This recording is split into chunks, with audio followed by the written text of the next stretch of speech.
And what is happening, my YouTube family? It is your boy B New coming at y'all this morning. As you all know, the Los Angeles Lakers took on the Memphis Grizzlies last night.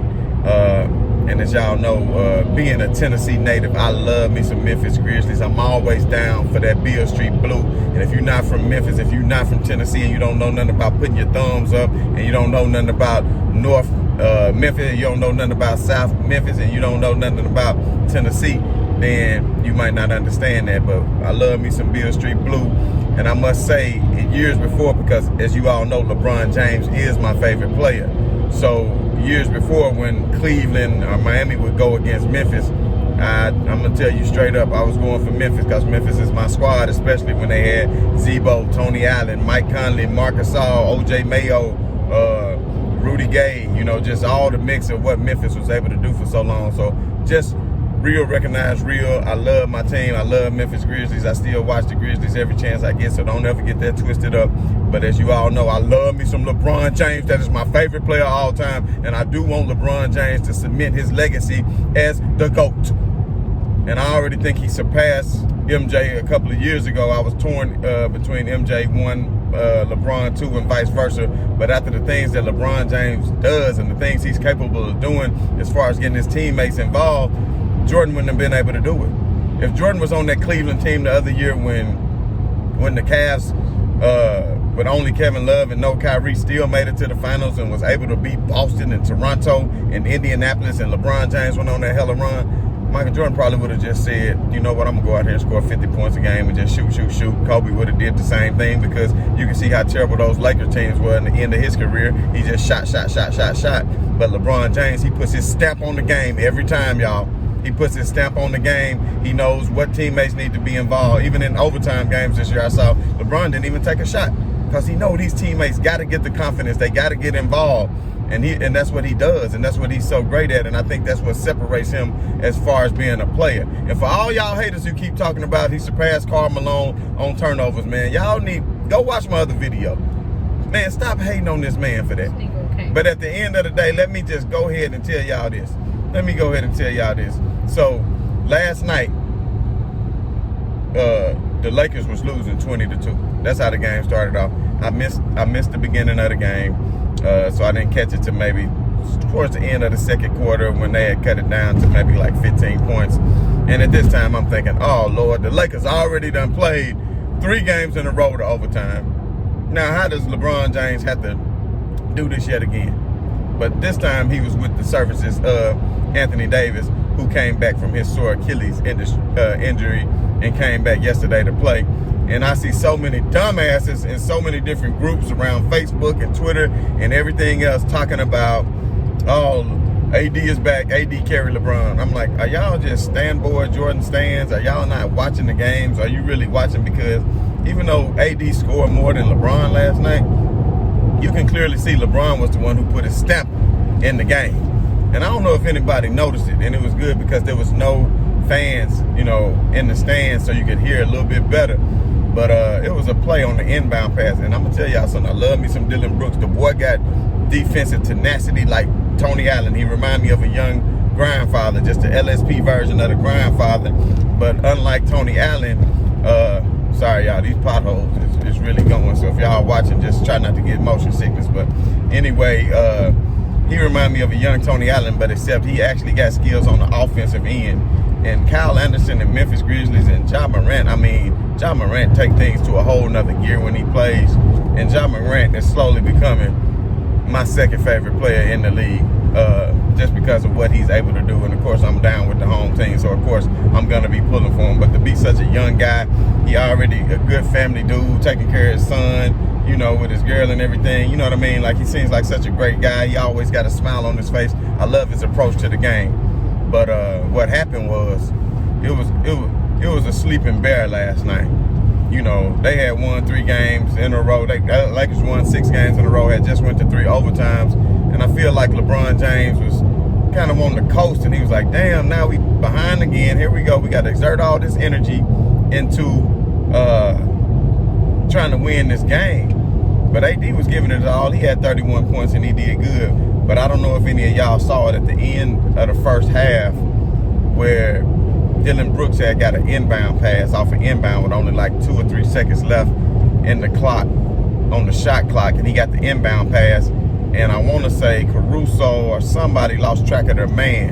And when they did, by the time LeBron James turned around, Dylan Brooks was right there, and just dunked on him. And he talked some kind of shit to LeBron. Like he said something to LeBron, and LeBron didn't take too kindly for it because they did some yapping. So they went back down on the other end of the floor, and LeBron James took it to the hole, and Dylan Brooks picked up his 3rd foul, sending him to the bench because the Memphis Grizzlies could ill afford to have Dylan Brooks ended up getting his 4th foul before the end of the half because they're going to need his services in the second half. So anyway, you could hear LeBron James say it. I don't know if y'all saw it, but LeBron James kept saying, I got him. I got him. No, let me get him. Let me get him. Let me get him. Let me get him. Because Dylan Brooks was talking that ish, and LeBron James said, no, no. So they kind of woke in the sleeping bear in LeBron. And I don't know if you noticed what he started to do, especially by the end of that 3rd quarter when he went on the run. Because I want to say LeBron James had 8. In the whole first half, he had 8 points, a couple dimes, a couple rebounds. Next thing you know, in that 3rd quarter, he came out, man, just on fire, lighting it up, bring the Lakers back. And, of course, the Lakers did go on a run. It was good to see that they went on a run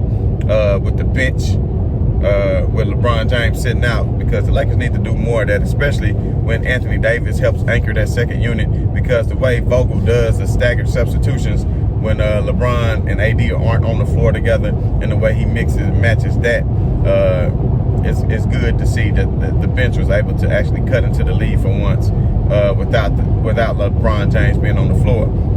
But at the end of that 3rd quarter, when LeBron just started going ham, I mean, that dunk, I don't know if y'all saw that tomahawk dunk with the pretty look by Marc Gasol. And Marc Gasol, for a big man, I keep telling y'all that. I know that I haven't been high on Marc Gasol lately. I was high on him throughout the first, especially when he was acquired. I thought he would really spread the floor.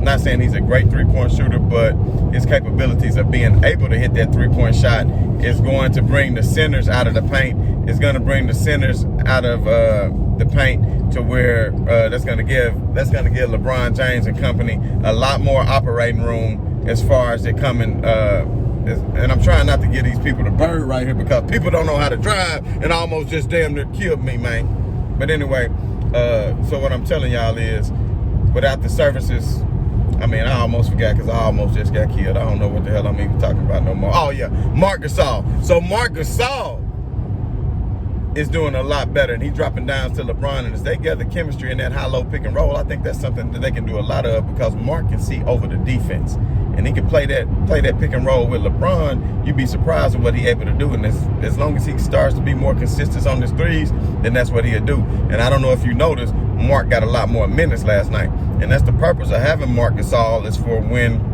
the Lakers go against teams with true centers that can actually go out and do damage on the offensive end, because Marc is going to hold his own. So I don't know if you noticed the way he fought with Valanciunas through the game. Against Valanciunas, he was able to do his thing. When they played Denver, he was able to do his thing. I want to say they got a rematch coming up with Denver, I think tonight. Are they playing a back-to-back tonight?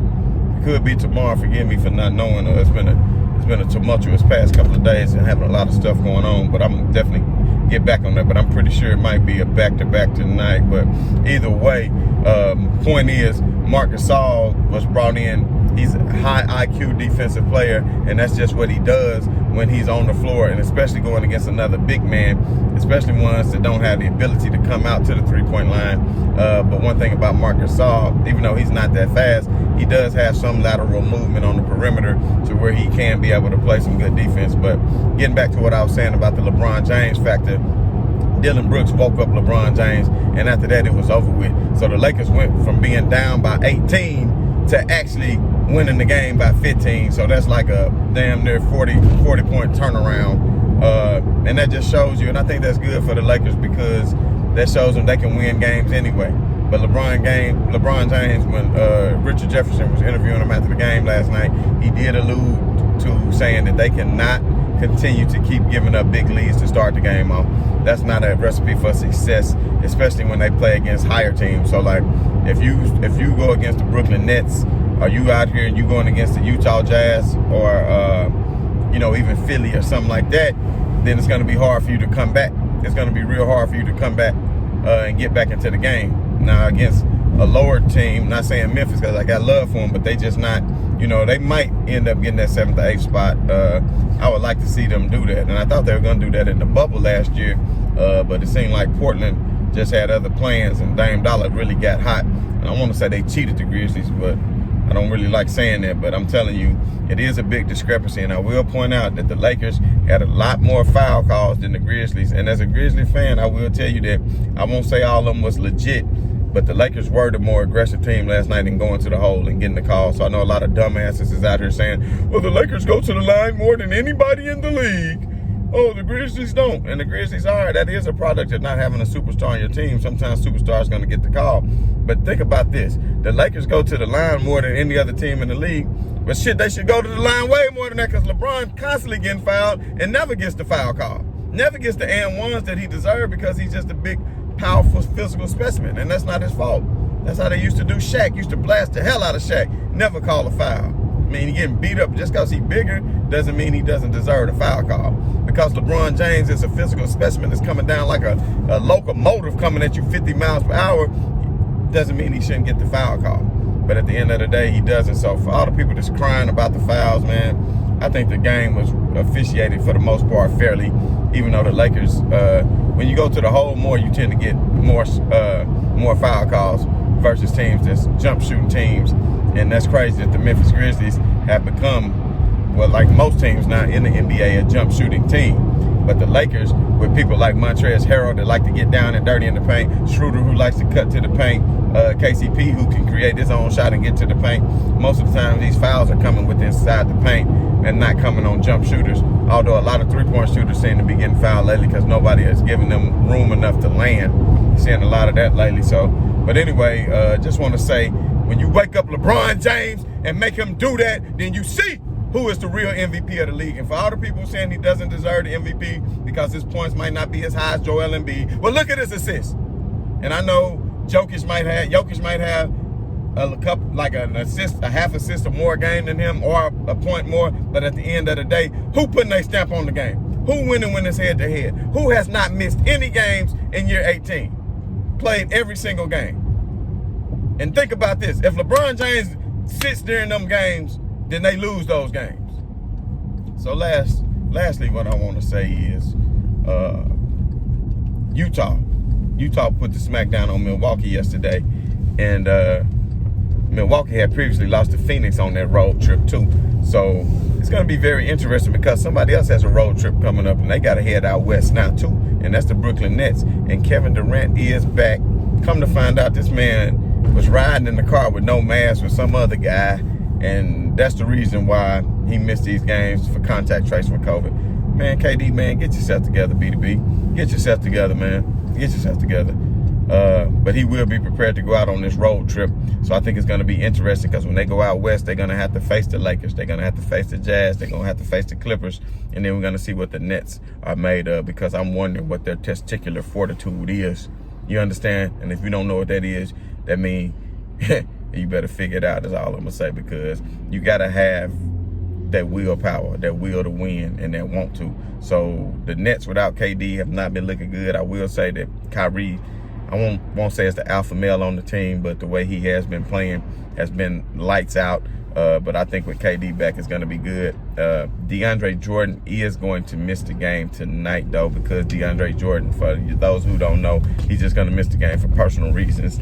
So I think that's really going to hurt the Nets tonight because DeAndre Jordan gets a lot of easy baskets from alley-oops and things of that nature from James Harden and Kyrie Irving. So just know that he will be rejoining the team on the second game of the West Coast road trip.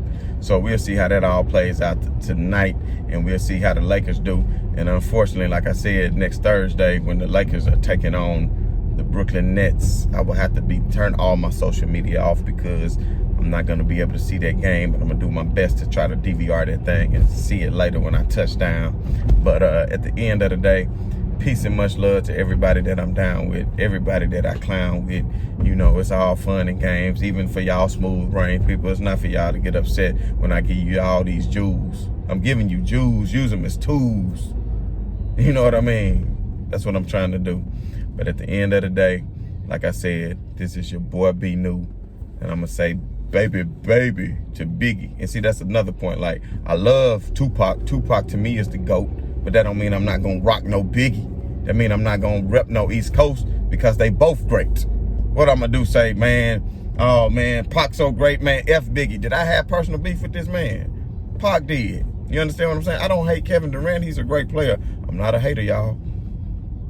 Get that hatred out your veins and that hope in your brains. I keep telling y'all. But once again, this is your boy B New. I'm saying right on to the real. I'm saying much love to y'all haters. I'm out this thing. Peace.